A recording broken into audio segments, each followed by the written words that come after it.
তা সত্যিকার অর্থে ছিল জনকল্যাণমূলক সরকার। তার সরকারে দায়িত্ব পালনকারী ব্যক্তিবর্গের মধ্যে চরম দায়িত্ব অনুভূতি জাগ্রত করে দেওয়া হয়েছিল। এটা সম্ভব হয়েছিল কেবলমাত্র আখিরাতের তীব্র বিশ্বাস ও মহান আল্লাহর দরবারে জবাবদিহিতার অনুভূতির মাধ্যমে।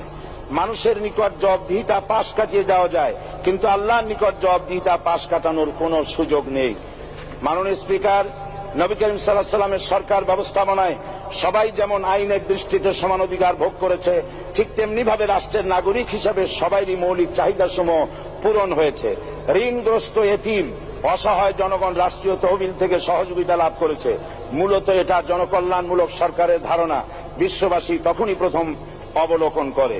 মাননীয় স্পিকার, নবী করিম সাল্লাল্লাহু আলাইহি ওয়াসাল্লাম সরকারি কর্মকর্তাদের বিরুদ্ধে কোনো অভিযোগ পেলে তখনই ব্যবস্থা গ্রহণ করতেন। আইনের চোখে সবাই সমান এবং এ কারণেই শাসকদের আত্মীয় স্বজন